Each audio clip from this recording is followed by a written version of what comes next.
جب آپ کو لوگ کہتے ہوں گے کہ دین کے ذریعے انسان اپنی اخلاقیاتی اصلاح کر لیتا ہے کہ morals cannot exist without the idea of heaven اور ہیل اور گڈ اور بیڈ اور یہ ساری جو کوڈ آف ایتھکس جو کہا جاتا ہے ریلیجن کو، وہ کوڈ آف ایتھکس اگر آپ اس جگہ سے نہیں پاتے تو پھر آپ کو کیا لگتا ہے کہاں سے آتی ہے وہ؟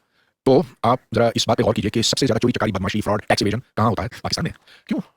کیونکہ دین اور ان باتوں میں کوئی تعلق نہیں. سب سے آپ دیکھ لیجیے یہ ایسے لوگ ہیں جو مسجد جاتے ہیں، باہر نکلے تو ایک دوسرے کی جیب کاٹنے کی کوشش، اور پھر مغفرت کرتے ہیں، پھر خیرات دے دیتے ہیں، اور پھر گڑ گڑا کر اللہ سے معافی مانگتے ہیں، اور پھر ان کی مغفرت ہو جاتی ہے. تو پھر ڈر کس چیز کا؟ وہ ادھر بھی کچھ ادھر بھی کچھ ہوں گے. اس کے برعکس فن لینڈ کے لوگ، سویڈن، ناروے کے لوگ، وہ کہتے ہیں اوپر تو کچھ ہے نہیں، جو ہے ادھر ہمیں اچھی طرح سے گزارنا ہے، تو وہ ٹیکس بنا دیتے ہیں، وہ ٹریفک کے قوانین کی پابندی کرتے ہیں. یہاں ہر موٹر سائیکل والا الٹا چلتا ہے. بسم اللہ الرحمن الرحیم. پرویز ہودبائے انفرادی اقدامات کو نظریے کا نتیجہ سمجھ رہے ہیں، جو منطقی طور پر غلط ہے. اگر کچھ مسلمان چور ہیں تو اس کا مطلب اسلام چوری سکھاتا ہے؟ نہیں. اگر کچھ پاکستانی نمازی ہوتے ہیں، فراڈ کرتے ہیں، تو اس کا مطلب اسلام فراڈ کو سپورٹ کرتا ہے؟ بالکل بھی نہیں. مسلمان آپ کو صرف پاکستان میں ملتے ہیں. سعودی عرب میں تو زیورات کی دکانیں کھلی ہوتی ہیں اور نماز کا وقفہ ہوتا ہے، وہاں تو چوری نہیں ہوتی.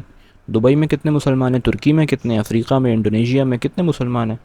کیا یہ تمام ممالک ایسے ہی ذہنیت رکھتے ہیں؟ بالکل نہیں. الٹا اس بات کا زیادہ امکان ہے کہ ایک ملحد اور سیکولر انسان چور ہو، کیونکہ اس کے پاس صحیح و غلط کا معیار ہی متعین نہیں ہے.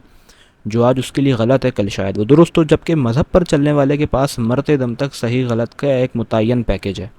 ناروے، سویڈن اور فن لینڈ جیسے ممالک کی اخلاقی اقدار کو پرویز ہودبائے ان لفظوں میں ملحدانہ نظام کا نتیجہ بتاتے ہیں، لیکن یہ درست نہیں ہے.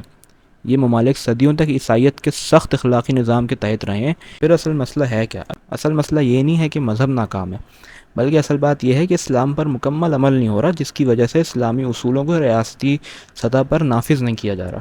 جب یہ ہو جائے گا تو اس کے لیے ہم تاریخ دیکھتے ہیں، تاریخ میں ہمیں مثالیں ملتی ہیں کہ ایسا بھی ہوا ہے کہ زکوٰۃ دینے کے لیے لوگ گھومتے تھے اور زکوٰۃ لینے والا کوئی نہیں ہوتا تھا. وما علینا الا البلاغ.